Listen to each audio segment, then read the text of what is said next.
Auditeur, consultant en finance, expert comptable, voilà ce qu'on appelle habituellement des métiers boring. Et franchement, quand on parle de ces métiers dans des dîners ou à l'extérieur, aujourd'hui encore, ce qu'on entend c'est ça. Je le vois comme du chiffre analyse, mais c'est probablement un a priori. Moi, je vois ça quand même comme quelque chose de toujours assez codifié. Je l'imagine aller souvent chez le client et être détestée par les internes chez le client. C'est un peu un stéréotype de métier pas très dynamique dans les bureaux, etc. Mais je pense qu'on devrait plus en parler. Bonjour, je m'appelle Marine et je travaille sur la culture managériale chez Mazars. J'en avais marre d'entendre ces clichés et j'ai décidé de ne pas m'arrêter là et de faire mon stéréotrip Mazars, c'est-à-dire un tour de France, une balade sonore sans filtre au cœur des métiers de l'audit et du conseil, histoire de se faire une vraie opinion sur ces métiers. Stéréotrip Mazars, c'est le podcast qui casse les stéréotypes accrochés aux métiers de l'audit et du conseil. Lyon, Besançon, Nantes, Toulouse. Allez, je vous emmène avec moi.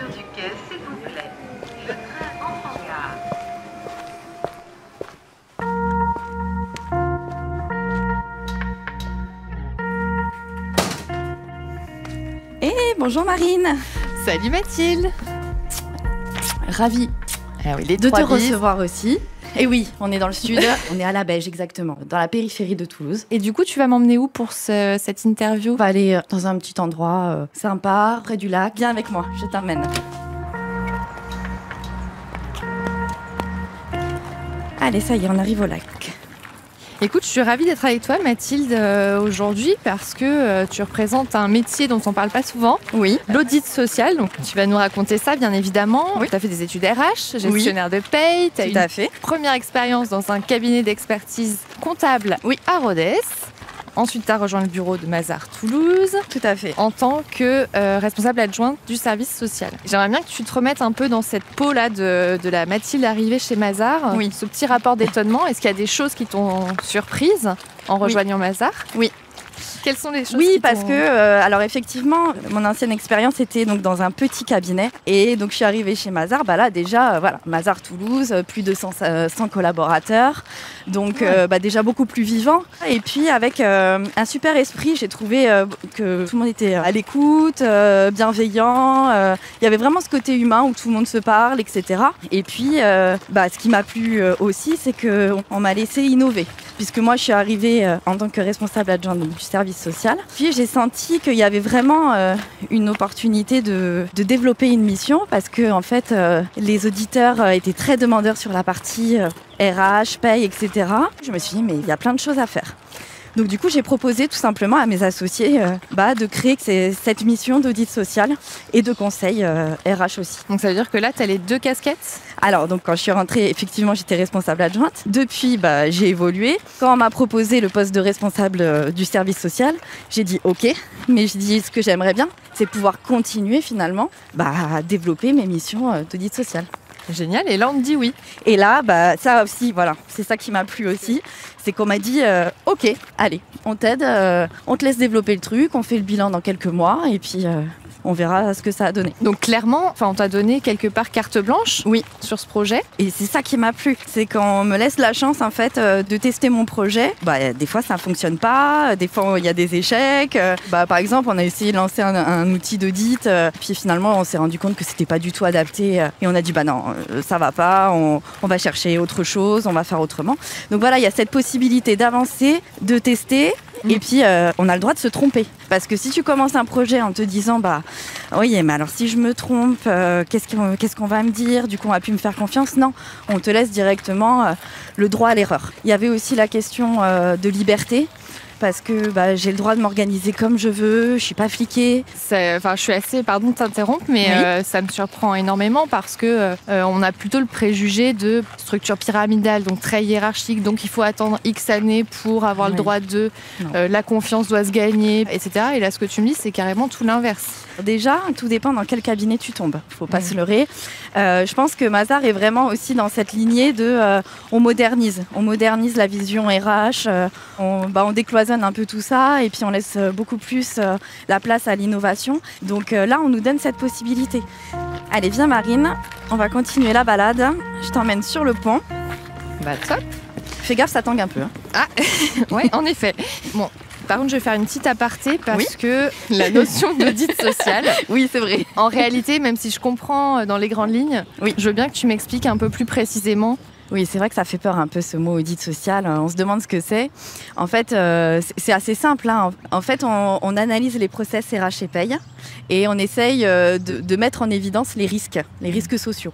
Ok, et ça se matérialise comment? Voilà, alors concrètement, qu'est-ce qu'on va aller regarder? Alors déjà, on va faire des entretiens avec les parties prenantes. En fonction de la taille de l'entreprise, on aura plus ou moins d'interlocuteurs. Et puis, on va regarder le système d'information RH, on va regarder le logiciel de gestion des temps. Et puis après, on va analyser aussi tout l'aspect légal, en fait, social. Voir si les bulletins sont correctement faits, voir si les contrats de travail sont conformes à la réglementation du travail. Il faudra avoir envie de se poser des questions, de mener un peu comme une enquête, tu vois. Il faut avoir un écrit critique sur tout ce qui se passe, avoir une bonne analyse aussi, c'est important. Ok, très clair. Je repars un peu de ce que tu me disais tout à l'heure, tu m'as quand même pas mal parlé du sentiment de liberté. C'est ça que tu dis, je me sens libre? Libre aussi dans ce que j'ai envie d'entreprendre en fait. Effectivement, il y a mon travail en fait au quotidien, mais j'ai aussi d'autres casquettes. Il me semblait que tu faisais plein de choses. Donc là, Oui, exactement. Donc je suis membre du CSE, donc ça me permet vraiment de participer à la vie du cabinet en région, donc à Toulouse. Et puis je suis aussi membre du comité RSE Occitanie.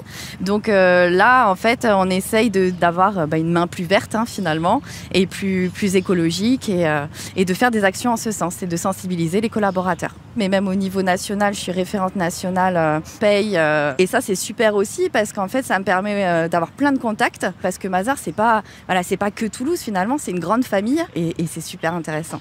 J'entends toutes ces casquettes, ça a l'air excitant, etc. Pour autant, je sais que tu es aussi une jeune maman. Et oui. Et là, la question phare, comment tu t'organises? Oui, effectivement, je suis maman de 2 enfants, de 2 et 4 ans, donc voilà, de jeunes enfants. C'est sportif. Voilà, c'est sportif. J'ai pu vraiment m'organiser comme je voulais. Les craintes que j'avais, j'ai pu en parler tout simplement et les évacuer.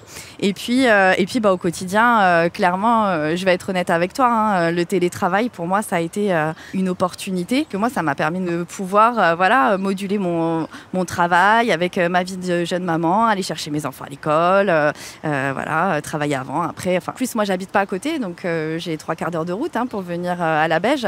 Donc c'est vrai que c'est top. Donc là, on est à Toulouse. Tu m'as exposé ton parcours, etc. Et en fait, je me dis, ça ressemble à quoi de vivre et de travailler à Toulouse dans ce beau cadre? Et oui, alors voilà, tu vois quand même que là, je t'ai emmené au bord d'un lac, il fait beau, grand ciel bleu, il fait chaud. C'est ça aussi, c'est le sud, donc c'est vrai que c'est agréable. Et puis, ce soleil, je pense qu'il se ressent aussi dans notre façon d'être, c'est que les gens sont sympas, souriants, accueillants, c'est ce que je disais au début et c'est sincère. Et puis après, au niveau de la vie du cabinet, on essaye de s'organiser aussi des soirées. Et puis aussi, alors côté professionnel, du coup, tu dois le savoir, Toulouse, tout de suite, on pense au secteur de l'aéronautique. Forcément. Voilà, forcément, Mais il n'y a pas que ça. Il y a vraiment un côté aussi innovation. Bureau d'études techniques, on en a beaucoup. Et start-up, c'est finalement un marché assez dynamique. Et on voit vraiment plein de choses différentes et plein de secteurs très variés. Tu me parles du sourire des gens à Toulouse. Moi, je retiens surtout aujourd'hui le tien. J'ai passé un super moment avec toi, Mathilde. Mais moi aussi, Marine. C'était super sympa. Je vois ce que tu fais. Tu regardes ta montre. Il est l'heure de déjeuner. Et c'est ça, on a un peu chaud là, sur notre pont. Il fait grave chaud. Donc moi, je te propose, je t'emmène avec moi. Et puis, je t'invite à manger à la cafette du bureau. Au bureau. Super. Allez, go, on y va. Et voilà, c'est dans la boîte. C'est bon? On continue? Ouais, ça va? Mais ça va et toi? T'es